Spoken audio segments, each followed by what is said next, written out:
SER Podcast. Observo yo en mi barrio que son como más regordetes, ¿no? Como si fueran jefes de departamento, y otros que son más estilizados. Que son los reporteros del departamento. Eso lo que ocurre es que las plumas son móviles y se ahuecan para atrapar más aire y estar más calentitos. Y por aquí se está oyendo alguien que no puede faltar, que es un herrerillo común. Ha sonado un par de veces. Chip, chip, chirip. Es un repiqueteo metálico. Chip, chip, chirip. Yo no oigo nada. Es cuestión de ir educando el oído, irte fijando, y entonces sí, hay también un carbonero que suena. Esto es como catar vinos. Sí, como no te digan, esto sabe a madera, pues no sé dónde. Esto es cuando vas con un especialista a todas partes, que ves cosas que no... Yo por eso siempre digo que... ¿qué es lo que digo? ¿Qué es lo que dices? Ya me lo dices luego. Te lo digo. We've been gone for such a long time that I'm almost afraid to go home. A long road is a long, dragged out imagination where things can go wrong, but we keep rolling on.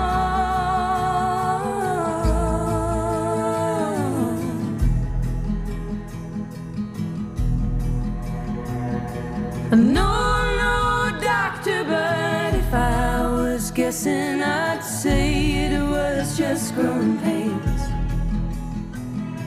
And painful as growing is, we can't forget it's hard to get to taking the reins, and we'll all be okay.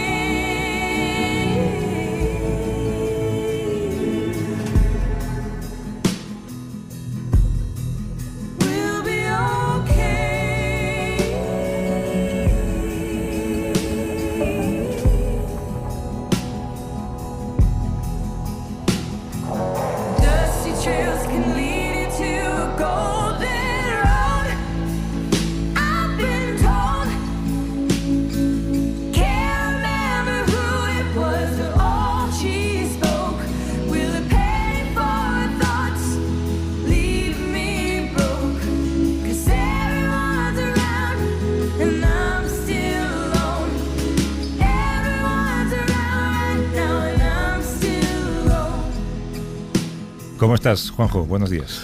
Bien, buenos días. Estoy aturdido. ¿Aturdido por qué? Bueno, porque es que, claro, llevaba tanto tiempo sin venir por aquí. A la radio, sí. Porque, claro, lo estaba haciendo desde mi casa, como bien sabes. Sí. Pues la verdad es que no lo sé, yo estaba en Washington, imaginaba que estabas en casa, pero podrías haber estado en cualquier lugar. Sí. Sí, pero tú, del mismo modo que tú decías que estabas en Washington, sí, estaba en Móstoles. Y vete a saber desde dónde vacías, ¿no? Está en la ventaja del quantum, que te vas a donde quieres y dices, estoy aquí, estoy allá. No, y entonces entré a la redacción y oye, es que es una luminosidad. Mira, que me quito las gafas de sol porque parece pero esto es por el vídeo, porque ahora nos graban en vídeo y luego lo ponen en redes. Pero en la redacción no graban a la gente en vídeo y es una luminosidad. Que sepamos, a saber si... A lo mejor, pero es que es una luminosidad tan agresiva porque es una luminosidad de luz blanca como de neón brutal, ¿no? Es que en España gusta mucho el blanco en todo. Sí, yo creo que porque nos gusta demostrar que somos limpios. Yo siempre digo, en los telediarios, por ejemplo, en la televisión, hay muchos escenarios blancos, ¿no? Muchos sets blancos. Sí. En otros países son colores más suaves, ¿no? Unos azules más tímidos, ¿no? Sí. Pero yo creo que en España nos gusta la cosa lo limpio. Es está una muy cosa, bien, ¿no? Como si, porque es como si la luz desinfectara también, ¿no? Sí, exacto. Si tuviera un efecto... Pero es que es una luz, ahora he dado con ella, es una luz de quirófano. ¿No ves que en los quirófanos todos los aparatos son blancos? Tal? Sí, es una luz que me quito las gafas porque parece que las llevo por esnovismo, pero ahora mismo tengo una niebla mental provocada. ¿Me ves o no me ves? ¿No? Te veo lejos, te veo difuso en lejos porque es que es una luz exagerada, ¿no? Desde cualquier punto de vista que se mire, pero bueno. Bueno, en el estudio es normal, ¿no? Está iluminado porque si como están grabando en vídeo, están retransmitiendo o lo que sea, pues tenemos que salir bien. Nada, nos soportaremos como normal. Que, por cierto, digo yo, que cómo me gusta a la gente el regreso a la normalidad, ¿no? Esto, en la cafetería donde cojo el té para Paqui y para mí, claro, hacía ya varias semanas que no iban. Ah, claro. Y claro, cuando he llegado, se han quedado alucinados porque debían haber pensado que me había muerto. Tenían un buen recuerdo de ti. Juan José, ¿qué tal? Bien, bien. Bien. Pero una alegría, de verdad. Pero bueno, lo cierto es que yo, que soy más contenido, ¿no? Pero también me ha dado mucha alegría ver que todo seguía... Que seguían teniendo trabajo. Claro, ver que todo seguía igual, que eran las mismas personas, los mismos hábitos, tal, no sé qué. He pedido los 2 tés, que sabes que en estos sitios te apuntan, ¿no? Le digo, sí. Juan José y Paqui, 2 tés verdes con jazmín, que han subido, por cierto. Descuídate un momento y ya verás. Carísimos. Tú no sabes los nombres de ellos, ¿no? Yo no. No se lo has preguntado con lo contentos que estaban, ¿no? Ya, pero... Porque ahora ya pasa esa la relación normal, que es la de 2 cafés. Sí, pero yo es que yo intento imaginarme qué pensarán de mí. O sea, un señor mayorcísimo. Hombre, tampoco tanto. Bueno, mayor. Que llega el domingo a esa hora tan rara que no hay nadie. Está liado con Paqui. Me ha cambiado. No, cuando me iba, me han dicho... Porque siempre es Juanjo y Paqui. Claro, Dirán, aquí hay algo. Cuando me iba, me han dicho, recuerdos a Paqui, pero con un tono así irónico, como si Paqui fuera una invención mía, ¿no? Este hombre se ha inventado... O sea, no han pensado que era lo que sea, sino que era tu imaginación. Se ha inventado a alguien, porque yo me pregunto, ¿qué pensarán? ¿Qué pensarán? Porque me han dicho ya cuando estaba esperando en la otra punta de Navarra, que es donde me llevan las cosas, ¿no? Y dice una que es muy simpática, dice, ¿cuánto tiempo? Digo, sí, no sé si me he empeorado. Digo, sí, porque he estado un tiempo trabajando desde casa, pero hoy me ha tocado venir. Y claro, como he dicho, trabajando desde casa, ¿qué se pensarán? ¿Qué hago yo? Pero esta es una pregunta que nos hacemos mucho. O sea, a mí una de las cosas que más me gusta es estar en una terraza e ir imaginando cómo se gana la vida a la gente. Sí, o sea, esto es... Oye, pero antes de que sigas, espera, se me ocurre una cosa. El domingo que viene, si vas a pedir unos cafés, pregunta a esta gente que tanto te ha echado de menos, ¿cómo se imagina Paqui? ¿Vale? Solamente darles esa pregunta. Lo grabo. Me encantaría que lo grabaras. No, porque entonces ya van a decir, este es un psicópata, ¿no? Sí, pues seguramente ya lo piensan, no te preocupes. No, pero pregúntaselo. ¿No? ¿Qué pensáis de Paqui? ¿Cómo la imagináis? No, os puedo preguntar cómo me imagináis a mí, porque claro... Pero bueno, lo cierto es que les ha faltado aplaudir, que yo te he comentado en alguna ocasión, que una de las cosas que más me sorprenden de la gente que está ahí es que está a primera hora ya muy contenta, ¿no? O sea, que está ya no quieres un sándwich, quieres un croissant, que están contentos. Y igual forma parte del contrato de formación. Me parece admirable, sí. A lo mejor tienen transmitir alegría. A lo mejor tienen una cámara que lo vigila y tal. No me extrañaría, sí. Pero bueno, si es fingido, lo fingen de bien. Que yo es que me he sentido acogido, he sentido como que me querían, ¿no? Claro, porque en cierto modo mi regreso ha venido como a decir, el mundo está en orden. Sí, todo sigue ahí. No se había roto esta pieza de empuje. Esta pieza de empuje llamada Juan José y Paqui. No se había roto, ¿no? Ay, madre. Y bueno, por lo demás, pues nada, yo estoy... como buen peatón de la historia. Yo no sé esto de el sintagma peatón de la historia, no sé si fue Vázquez Montalbán el que lo acuñó, ¿no? Claro, los peatones de la historia estamos sorprendidos, ¿no? Porque la historia nos está pasando por encima y nos atropella como una pisonadora, claro, sí. Y entonces, claro, ya vas leyendo el periódico como si fueras por un campo de minas, ¿no? Cuidado donde pisas, porque cualquier noticia te puede romper el alma, ¿no?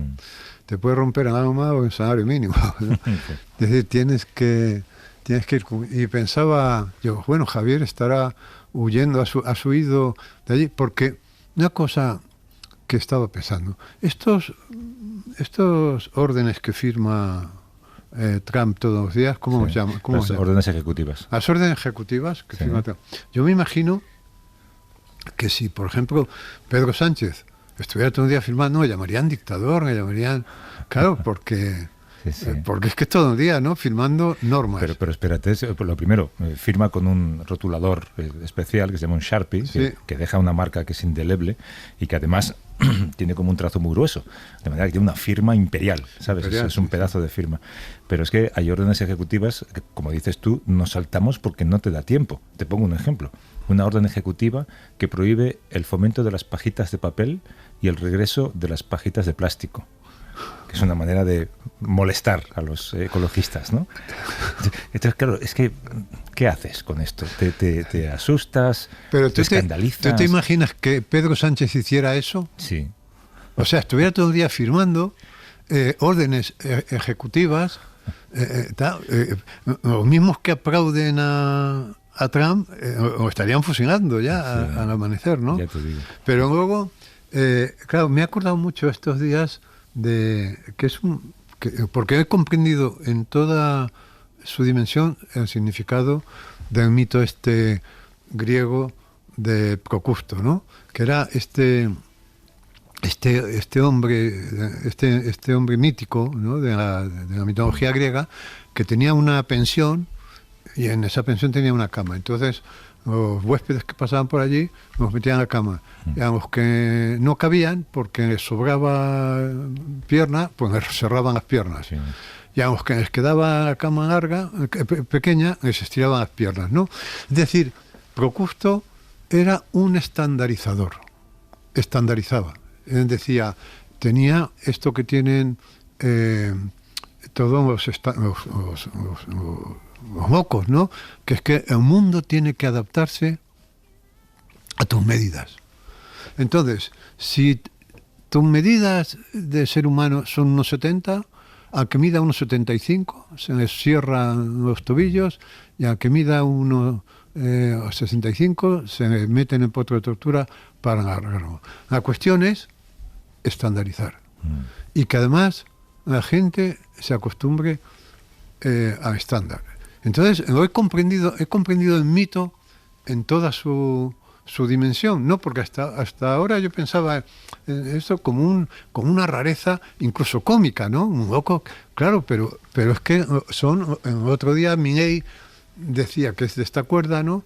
Decía, a mí no me importa, ironizando sobre el mundo gay, ¿no? A mí no me importa si una persona dice que se siente buitre o animal o no sé qué, pero que no me pida que yo me dé subvenciones o tal, no sé qué. Es decir, en el mundo hay hombres y mujeres, hay vertebrados e invertebrados. Es decir, se estandariza. Que luego pensaba yo, joder, esto pasa un poco en la Cenicienta también, con el zapatito de cristal, ¿no?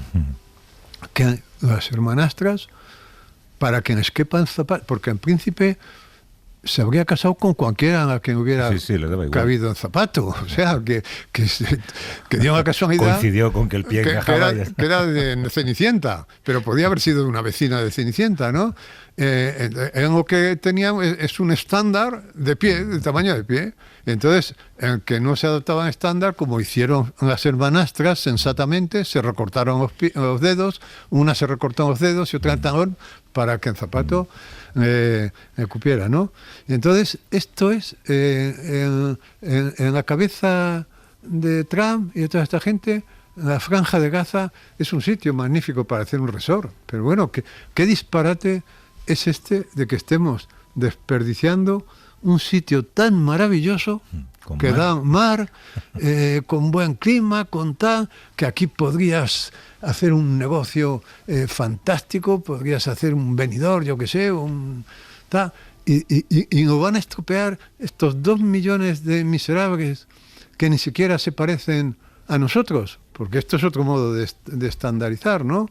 El que no se parezca a nosotros. Por cierto, ¿cuántos ministros o como se llamen, tiene Trump en su gabinete. Ahí el número exacto no lo sé. Pero yo solamente veo hombres blancos.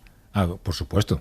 Hombres hay blancos mujeres también, y millonarios. Sí, pero más hombres. Sí, bueno, no ha llegado a ese grado de estandarización de que la mujer en casa, ¿no? Pero, en fin, puede llegar. Pero en estándares, hombre blanco, con éxito en los negocios, multimillonario, ¿no? Es el gobierno con más 1.000 millonarios de la historia del país. Claro, pues él va con esa cabeza estandarizadora y va generando estándares, y si tú no te adaptas a un estándar, estás jodido, ¿no? Decir que tú tienes que adaptar tu pie a estándar neoliberal, ¿no? Yeah. Y tienes que adaptarte, oye, no te queda otra. Pero entonces lees el periódico de manera diferente. Lo leo con pánico, claro, porque siempre porque hay alguna noticia que va a ser como una mina. O sea, me dan ganas, lo leo un poco, me dan ganas de no leerlo. O sea, me dan ganas de retirarme. Yo lo leo sin saber, que te lo comentaba la semana pasada, o sea, con cierta culpa, porque hay veces que digo, joder, no me estoy escandalizando lo suficiente con esto que estoy leyendo, porque me he escandalizado tanto con lo anterior que mi cuota de escandalizarme se va consumiendo. Entonces vas leyendo cosas que te van insultando de alguna manera, pero las normalizas. Pero es que yo creo que es un modo de protección, porque si no tendrías el corazón hecho pedazos, claro, todo el rato. O sea, todo el rato, porque son tan las barbaridades a las que estamos asistiendo, ¿no? Ahora, de repente, en estándares que mientras la gente, en fin, no se puede independizar, solamente el 12% así de los jóvenes se puede tener. El problema de la vivienda, que parece que ha sido un fenómeno atmosférico, no, esto se ha ido labrando, en fin, con cuidado, minuciosamente se ha ido labrando. Esto es un plan. Es un plan, esto es el resultado de un plan. De repente vemos dobles páginas de periódico y dicen que la banca está teniendo unos beneficios, pero alucinantes. Y se casa la dueña de uno de los principales bancos españoles, una de las mujeres más ricas de España, enseñando un folio en el que se ven los beneficios. A mí me parece un insulto esa fotografía. Claro. ¿Has visto la fotografía? Sí. De Ana Botín. No, es tremenda, claro. Sí, es tremenda. Y entonces, pero eso va acompañado con que va acompañado, no porque no ponga en el periódico, porque a estas noticias no se dedica tampoco tanto, va acompañado de decir, pero bueno, si aquí la gente no puede vivir, si es que los sueldos son precarios, pero el estándar va a ser ese. Tú te tienes que adaptar a vivir con 3 familias más, en 2 habitaciones. Tienes que adaptarte a que visitas una cafetería 2 meses después y los precios ya han subido. Una barbaridad. Y entonces es el mito de Procusto, pero que claro que alcanza extremo, que bueno, Hitler era un estandarizador, ¿sí? Todo el que no responda a estas características físicas merece morir, ¿no? Bueno, pues en Gaza no puede haber más que turistas con dinero. Los gazatíes, pues yo qué sé, son gente, además no se parecen a nosotros, no son como, no responden al estándar nuestro, ¿no? Ni por el color de piel, ni por costumbre, ni por idioma y mientras tal. Que los israelíes sí. Claro, pues fuera, pero los matamos, quiero decir que da igual, 45.000 muertos, 70.000 muertos, niños. Y luego veo, claro, esto, ¿tú te acuerdas que un día hablábamos de un cuento de Abelardo Castillo, un escritor argentino que se llamaba Institución, que es un cuento en el que los locos toman el poder? Ah, sí. Y sí, lo hablamos cuando la fotografía de Javier Milei con los empresarios españoles. Claro. Que los locos habían secuestrado al dueño del manicomio, ¿no? Pues claro, es que esto hoy es mucho más real. Los locos toman el poder y psiquiatrizan a los... Pero lo curioso es que en ese cuento, al final lo que pasa es que el poder de los locos, que cada uno proyecta el mundo según sus manías, ¿no? El que se cree, por supuesto, el que da un golpe de Estado, se cree Napoleón, y el que se cree Jesucristo es el que dicta las normas morales, ¿no? Claro, o sea que cada uno proyecta su delirio. Pero lo curioso es que en esa institución, en ese manicomio, donde el director del manicomio y el personal administrativo está psiquiatrizado, al final se parece mucho a la realidad, ¿no?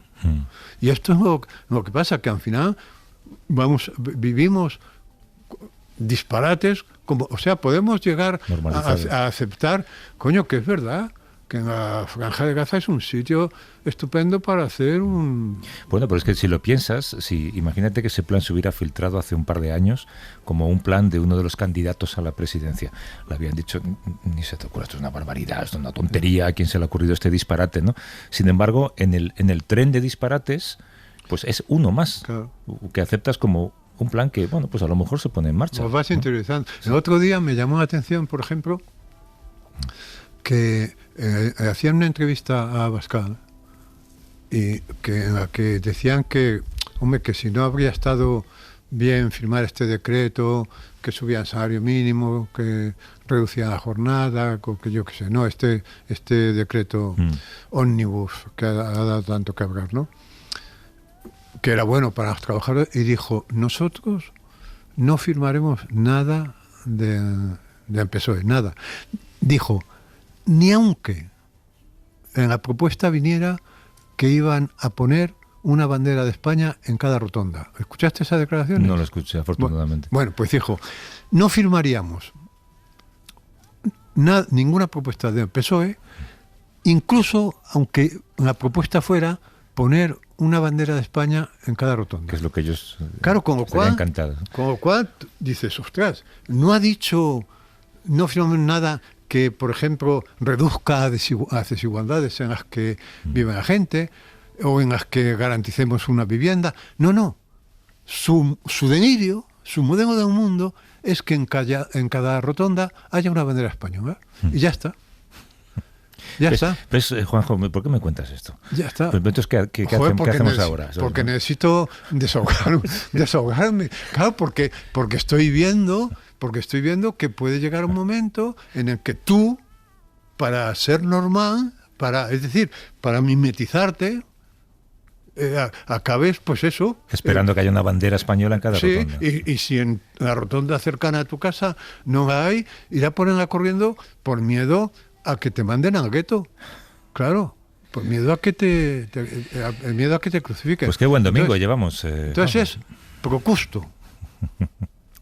O nos cortan las piernas o nos estiran las piernas. Exacto. Hay que leer a Procusto y ver que en los momentos históricos en los que ha salido un Procusto, mal asunto. Y aquí ahora tenemos varios Procustos. Pero hay una característica que tienen los Procustos, que es que ellos no se adaptan a la norma. Quiero decir, Trump no es el personaje más anormal que hay. O sea, bueno, esto es esa norma también que da mucho miedo. Las madres lo dicen mucho. No seas anormal. No seas, es una frase, ¿no? Yo creo que lo decían cuando esa palabra significaba. Sí, pero antes se decía mucho. Oye, no seas anormal. Sí, no, pero no la usaban con referencia a la normalidad. No, la usaban no, pero bueno, sí, en referencia a no te salgas del carril, ¿no?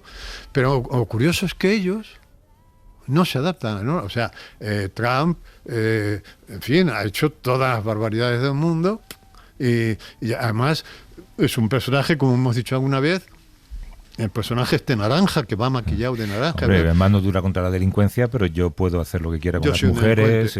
¿No? Pero es que además, incluso en su forma de actuar, son gente que parece salida de cómic, ¿eh? Y Milei, esas expresiones que hace y tal, no son de la media que tú ves en la calle, son gente que que parecen... Abascal un poco también, ¿eh? Y Abascal también, todos, porque todos son muy caricaturizables, porque todos tienen rasgos que son como de candidatura, digo. Porque también tienen aspiraciones imperiales, ¿no? Pues es imperial. Una bandera española en cada rotonda. Vale. Este es el ideal de Abascal. Y oiga, pero si tenemos unas necesidades tremendas. Nada, yo arreglo todo. Es que ni a eso daría. Yo arreglo todo. Pero tú fíjate, es que en un momento lo dice y no nos damos cuenta de la normalidad que representa que a alguien que se le parece el genio de los 3 deseos y me dice, ¿cuál es su primer deseo? Dice, que haya una bandera española en cada rotonda. Vaya proyecto de país, ¿eh? Vale. Y luego estaba pensando yo, esto me aclaras tú, estaba pensando yo otra cosa. En Estados Unidos ahora, claro, la gente que no tiene papeles, aunque lleve allí 30 años, ¿no? Y trabajando y pagando impuestos y tal, ¿no? A mujeres, por ejemplo, que vayan a tener, este tipo de mujeres que vayan a tener un hijo, ese nacimiento es ilegal. No, los hijos, hay una manera, de hecho ellos lo llaman a los hijos que nacen de parejas que han entrado en el país de manera ilegal, lo llaman hijos ancla. Porque esperan que ese hijo, que es americano por nacimiento, con el paso de los años cumpla 18 y cumpla luego 21, que es la edad a la que puede solicitar la nacionalidad para sus padres. Pero no ha habido una de estas órdenes que ha firmado este hombre. No, sí, lo dijo. Que eso se ha acabado. Y la firmó, pero la justicia ya la ha paralizado porque hay creo que 19 fiscales de 19 estados que dijeron que habría que modificar la Constitución. Entonces le dijeron a Trump, para aprobar eso había que modificar la Constitución, la ciudadanía por nacimiento. Le dijeron a Trump, las órdenes ejecutivas tienen un ámbito limitado y desde luego una orden ejecutiva no puede modificar la Constitución. Bueno, pero tú fíjate en lo que estaba diciendo este hombre con esa orden ejecutiva. Estaba diciendo que nacer en determinadas circunstancias era ilegítimo. Es decir, no podías nacer. Estaba prohibido nacer. Pero por otra parte, es un hombre que le gustaría prohibir el aborto, ¿no? Con lo cual estabas ahí encajado. Es decir, no te permitían nacer, pero tampoco te permitían no nacer, ¿no? Juanjo, tienes que dejar de leer el periódico durante un tiempo. Sí. No. Me temo que sí. Apúntate a, yo qué sé, qué revista te recomendaría, no lo sé. No, los evangelios, voy a volver a los evangelios. ¿Cómo era la de Mundo Cristiano, llamaba aquella? La revista, había una revista. No, ¿cuál es esa que leía mucho? Yo creo que en mi casa estaban suscritos a una revista llamada Mundo Cristiano. Sí, a mí me suena también. O si no era Mundo Cristiano, era muy parecido. Pues igual es el momento ahora, ¿no?, de pensarlo. Sí, de volver a los textos sagrados, ¿no? O sea, ahora es un momento estupendo para ser monje de clausura. Pues mira, igual Paqui y tú, ¿no? Hay un reportaje ahí.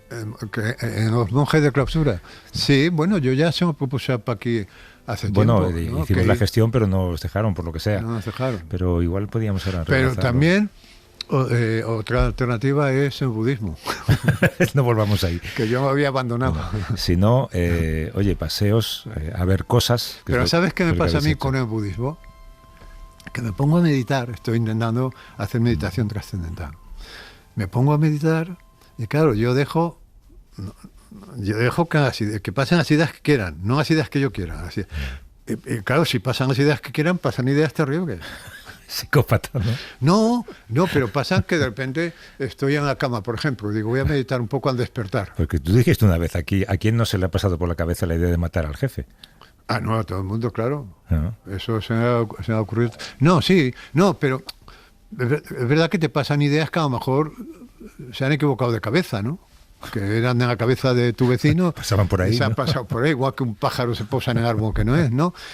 Pero si tú dejas que pasen, que es lo que dicen, tú ponte a observar tus ideas. No intentes controlarlas. Joder, te empiezan a pasar. Yo el otro día, por ejemplo, empecé a ver un tipo ahorcado y era Judas Iscariote, el pobre, que se colgó, ¿sabes? Después de ¿Cómo que se colgó? No lo entiendo. Judas se suicidó, se colgó, creo que de un amigo. Sí. O sea, tiró las 30 monedas a quien se había dado y se colgó. Reconocía su... Y empecé a ver ahorcados, empecé a ver a Foster Wallace. Claro, habían ido a Foster Wallace y tal, pero también me pasa que de repente estoy con los ojos cerrados y tal, y de repente me pasa la idea de que yo no soy yo, sino que soy un inmigrante que está durmiendo en la calle. Joder, me da un golpe de pánico, claro, tengo que abrir los ojos, con lo cual meditar. Pero eso es intentando meditar. Intentando meditar. Pero bueno, vamos a ver, retrocede al tema de los ahorcados, pero ¿cuántos ahorcados conoces en la historia? Tampoco muchos. O sea, está David Foster Wallace. Está Judas, está el hijo de Bernie Madoff, ¿sabes? Que se ahorcó delante de su bebé. Sí. Peter O'Toole Kennedy, es verdad. También se suicidó. Sí. Es que el ahorcamiento a mí me llama mucho la atención porque en el ahorcamiento hay una voluntad increíble de acabar, ¿no? Además, yo recuerdo una película de mi adolescencia que me marcó muchísimo, fue En Árbol del Ahorcado. ¿La recuerdas? Sí. ¿Recuerdas la sintonía? Que pongan la sintonía, digan que pongan la sintonía de Hombre del Ahorcado. El Árbol del Ahorcado. El Árbol del Ahorcado, que era magnífica. Ahora buscamos y se la encontramos. No sigo por este camino. Pero te digo que meditar también tiene sus peligros. Tiene meditar. Pero entonces, ¿qué dejándote, manera hay? Si tú quieres estar un par de días tranquilo, ajeno a las barbaridades que nos están rodeando, te tienes que meter varios orfidales. Joder, te estás abogando cada vez por una cosa peor. Abotargarte. Ponerte malo. El abotargamiento. Una buena fiebre, ¿no? Sí, mira, ahora, por ejemplo, una fiebre muy alta, no, pero un 38. Yeah. 38. Pero ¿y algo que sea un poco más agradable? ¿No se te ocurre ninguna idea? Cocinar. Un paseo por algún lugar. Cocinar. Bueno, yo camino ahora en invierno, que en invierno es que en invierno es muy bonito. Ayer, por ejemplo, hizo un invierno muy soleado. Esos días brillantes. Esos días brillantes, sí. Que el sol es maravilloso. Pero ¿no se te cruzan también 2 millones de palestinos siendo desplazados? Pues por el parque no, fíjate, porque iba viendo los árboles. Ahora ya los árboles se han desnudado del todo porque se les han caído todas las hojas. Y los árboles desnudos son un espectáculo. O sea, esas especies de dendritas que salen, esas terminaciones nerviosas, ¿no? Que salen de las ramas, y dices, aquí hay algo, aquí hay un mensaje, ¿no? Y además al mismo tiempo piensas, joder, con este frío, porque hacía frío cuando salí ayer a caminar, hacía mucho frío, tienes que salir muy abrigado. Decía, joder, están ahí los cabrones, por dentro, en lo más profundo, viviendo, creando, generando recursos para estallar, porque ahora en Madrid, cuando llegue mediados de febrero, así haga 4 días de sol, salen las hojas, salen los primeros brotes, ¿no? Y están ahí haciéndose los muertos. O sea que ya ha salido la palabra muerto también mirando los árboles. Bueno, pero los árboles... Tienes mala semana por delante, Juan. Los árboles se adaptan al estándar. O sea que solo se te ha ocurrido cocinar cuando te he preguntado. En abotargamiento, una niebla mental. Una buena película. Si tienes la suerte de libro, ¿no? Si tienes la suerte de que te levantas un día con niebla mental, la niebla mental es muy buena, ¿eh? Hablaba esto antes de ayer con una amiga con la que quedé a comer y me dijo, que es actriz. Dice, otro día hice, porque que es más joven que yo, bueno, mucho más joven que yo, porque yo pensé que la niebla mental era una cosa de ancianos, ¿no? Tú tienes niebla. Es que no sé a qué te refieres con niebla mental, ¿no? Pues son esos días que te levantas y en la cabeza es como, pues en la cabeza hay niebla, pero una niebla de puré de guisantes, ¿sabes? La niebla de puré de guisantes es esa en la que de vez en cuando aparece un grumo de niebla más gordo que habitual, ¿no? O sea, que las ideas para abrirse paso... Les cuesta mucho. Sí, como para aterrizar, tienen que pedir permiso. Pero no se te va pasando con un café. Depende. Hay días que sí, pero es que no es deseable que pase. Tú te encuentras a gusto ahí. Es que no es deseable que pase, porque yo... Bueno, entonces hablaba con esta amiga, que ya te digo, mucho más joven que yo. Y dijo, otro día hice una función con niebla mental. Dice, hice la mejor función que he hecho en mi vida. Y digo, ¿y por qué? Dice, pues porque te importa un pito el público.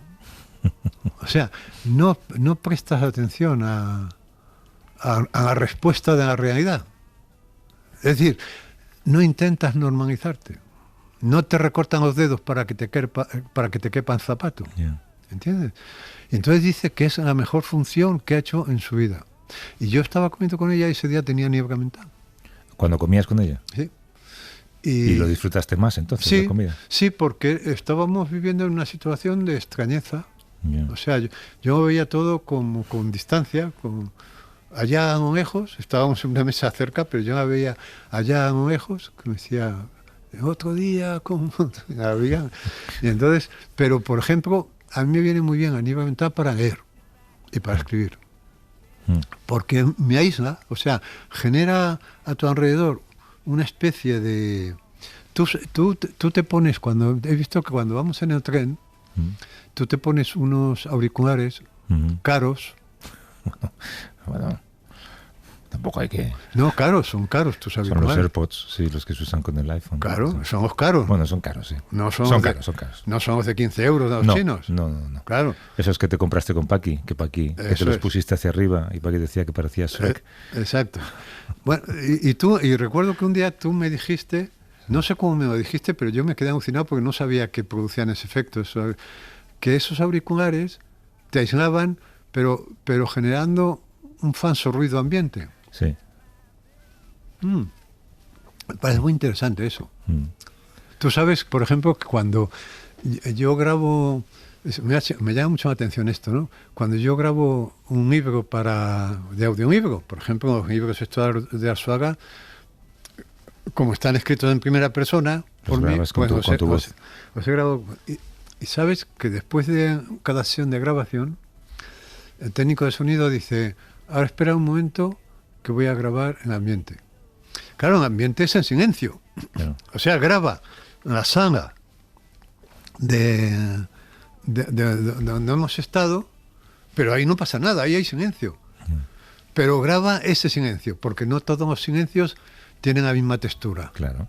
Y entonces graba ese silencio, y ese es el silencio que pone de fondo a mi voz. Esto a mí me parece alucinante. Claro, hay que darle un colchón, que llamamos, ¿no? Para que suene exactamente igual. Claro, pero porque no todos los silencios tienen la misma textura. Y porque el silencio real es prácticamente imposible. Claro, entonces cuando tú te pones los cascos esos caros, producen un silencio estándar. Tienen una reducción del ruido ambiente, pero al mismo tiempo, si quieres, generan por ejemplo, pues un ruido blanco muy suave que te aísla todavía más y además te ayuda a concentrar. ¿Tú nunca has dormido con ruido blanco, por ejemplo? No sé qué ¿Sabes lo que es el ruido blanco? No. El ruido blanco es el ruido formado por la suma de todas las frecuencias sonoras posibles. Como antiguamente las televisiones, cuando no sintonizaban el canal y hacían una especie de shh, ¿te acuerdas? Sí, pero ¿a qué era ruido blanco? Es parecido. Bueno, porque también en la pantalla estaba súper blanca. Pues este ruido es muy bueno para dormir de fondo. Tú sabes que venden relojes despertadores que incorporan un reproductor de ruido blanco. Porque, pues inténtalo. Esta semana inténtalo, dormir con ruido blanco. Es muy suave, pero rellena... ¿Pero cómo me compro el ruido blanco? No, te compras un reloj despertador que lleve incorporado un reproductor de ruido blanco. Esto lo vas a encontrar rápidamente. Yo te lo recomiendo. Bueno, entonces la cuestión... Mira, esto es ruido blanco. Hostias. Es muy agresivo. Si lo tienes alto, sí. Pero si lo tienes muy bajito... Ahora. Si lo tienes muy bajito, te ayuda a normalizar. Oye, muy bajito, ponga un poquito más alto. A ver. Claro, esto los oyentes no están escuchando. Sí. Sí, los están escuchando. Creo que sí. ¿Sabes a qué me recuerda? ¿A qué te recuerda? Al ruido del mar. Pues sí. De fondo. Sí, tiene algo. Tiene esa monotonía, ¿no? Sí. ¿Pero de qué estábamos hablando? No, de cómo cada uno busca refugio donde puede, ¿no? Y tú, por ejemplo, cuando vas en el tren, que no soportas lo que pasa en el ambiente del tren... No soporto a alguien hablando por teléfono en voz alta. No soportas en general lo que pasa. Sí. En el mundo. Bueno, eso también me pasa, pero en el tren en particular... Y entonces tú te pones unos cascos que reproducen un espacio estándar, pero irreal. Es decir, tú eres un loco que tienes una idea del ruido ambiente y quieres que... O sea, si tú fueras Milley o fueras Trump, tú harías una orden ejecutiva diciendo que el mundo suene así. Y entonces yo ahora saldría... En todas las rotondas se abría un altavoz. No, y yo ahora saldría en la Gran Vía y pasearía con este ruido, ¿no? Y este ruido a todos nos pacificaría, nos haría gente más... Me está recordando Paqui, con buen criterio, que la última vez que fuimos en AVE, no recuerdo a dónde, nos echaron la bronca por hablar en el vagón del silencio. Es verdad. Cosa que nosotros criticamos también. Claro. Es verdad. Nos olvidamos en un momento dado de que estábamos en vagón de silencio y... Oye, Claro. por cierto, una cosa que te quería preguntar, que al final se nos acaba la hora y esto, si no, no lo saco. ¿Tú te acuerdas bueno, por supuesto que te acuerdas, me acuerdo yo, la lista de las preposiciones a, ante, bajo, cabe, con, contra, Sí. desde, hacia, hasta, para, por, sin, según, según, sin, son, sobre, tras. Exacto. No, Bueno, sin, sin, son, sobre, tras. tras, sí. ¿Sabes que hay 2 nuevas? ¿Sabes esto? No sabía y me ha sorprendido porque dijo, Sí. dije... Bueno, Paqui, hay un sé- debate sobre no sé qué me abras, Paqui. Dijo, no, es que lo voy a poner en el guión. Dice, no sé, dije, no, ¿y qué? ¿Cuáles son? No, yo quería trasladártelo porque parece que hay un debate generacional sobre esto, que hay 2 preposiciones que se usan mucho en las generaciones más jóvenes, en la generación más joven, que es versus y vía. Claro, versus es contra, o se puede equiparar a contra, entonces con contra está... O hacia. O hacia, vía es hacia, pero vía, yo qué sé, pues ir vía no sé dónde. O hacer algo vía. Pero bueno, es que versus es la versión latina de hacia, lo que pasa es que se utiliza en castellano, seguramente está en la RAE, no lo sé. Quiero decir, y la otra decía vía. Vía.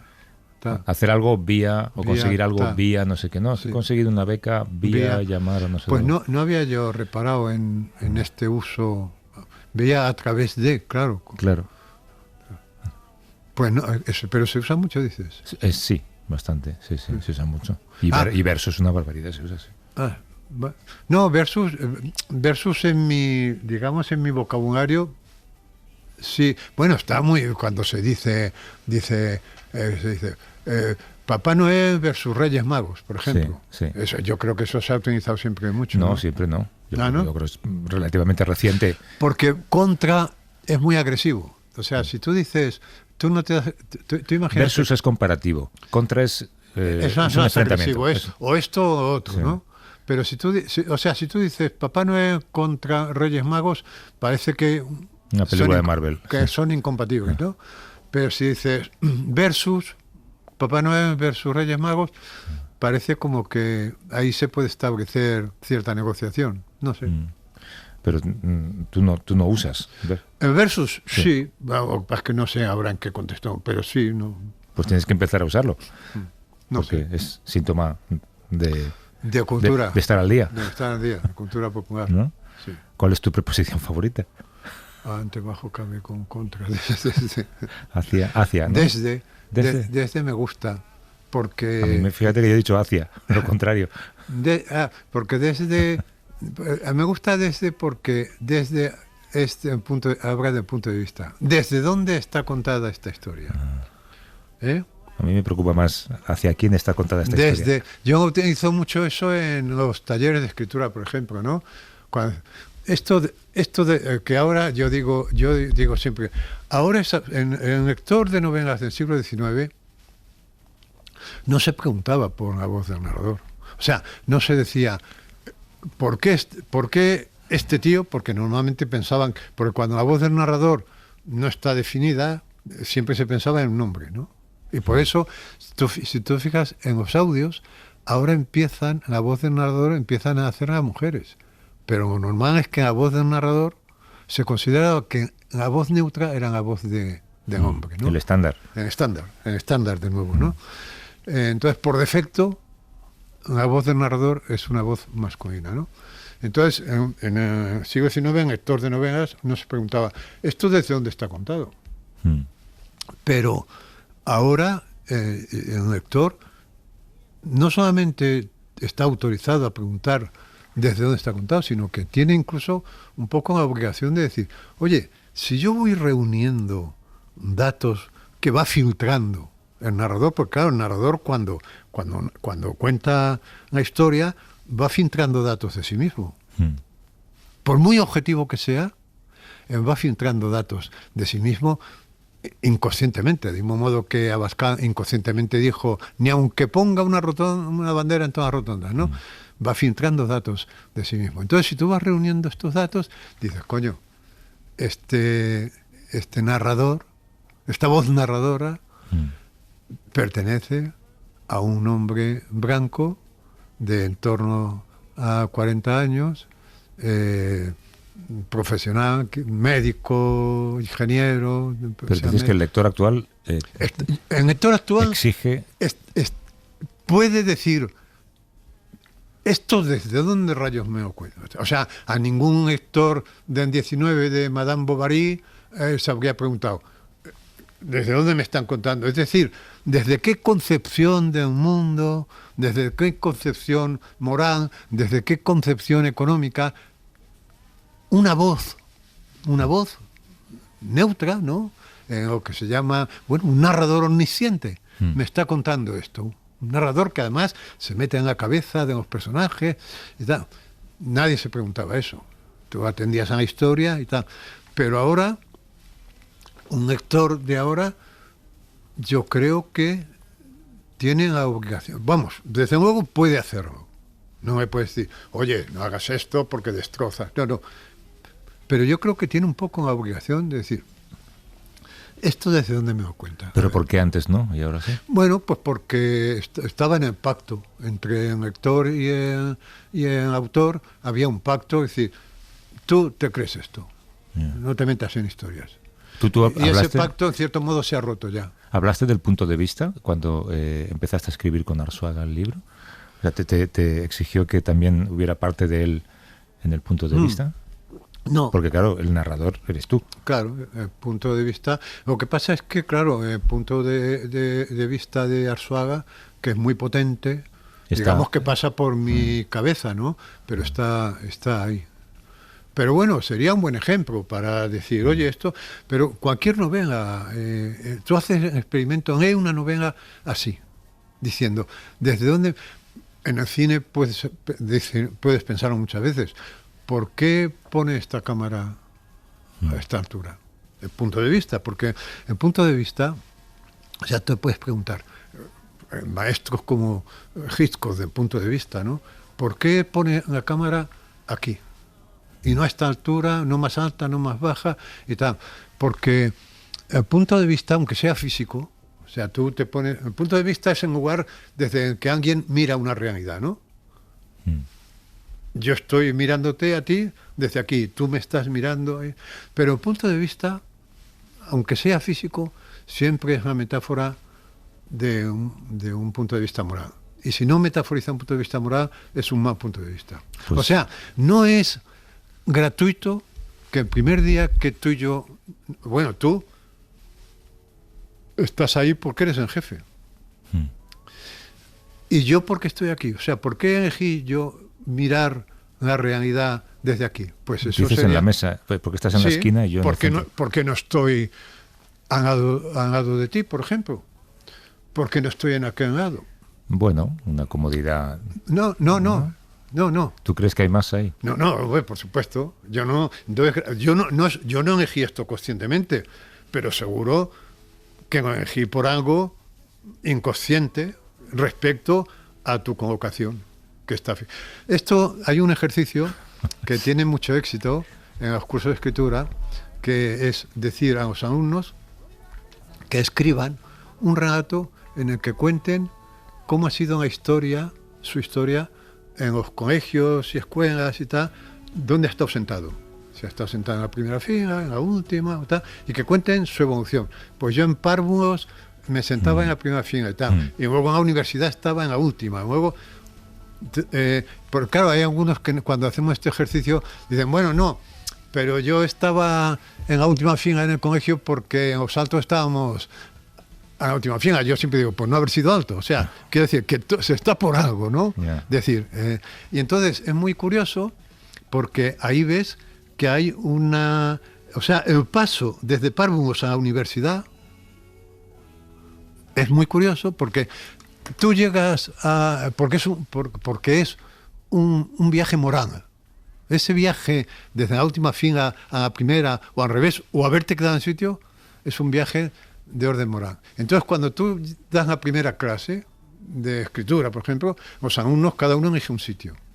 A los 4 días, ese sitio es sagrado. A nadie se le ocurre sentarse. Bueno, esto pasa como el lado de la cama. El lado de la cama en el que duermes la primera noche de una relación es el lado de la cama en el que duermes el resto de esa relación. Pero ¿por qué a los 4 días ese sitio es fijo? Porque cada aún no ha elegido mirar el mundo desde ese sitio. No sabe por qué, pero ha elegido mirar ese sitio. Bueno, pues yo qué sé, para leer el periódico igual podíamos también escoger un lugar.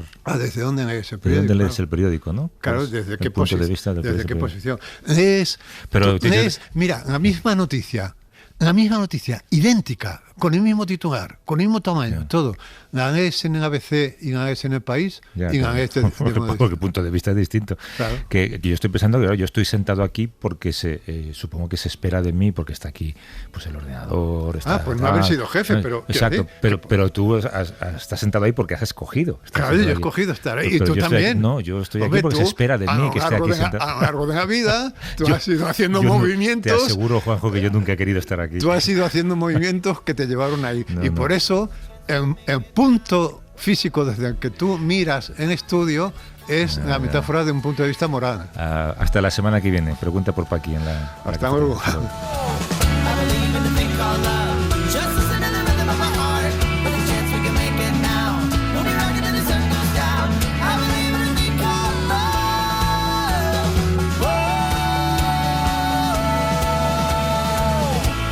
Para no perderte ningún episodio, síguenos en la aplicación o la web de la SER, Podium Podcast o tu plataforma de audio favorita.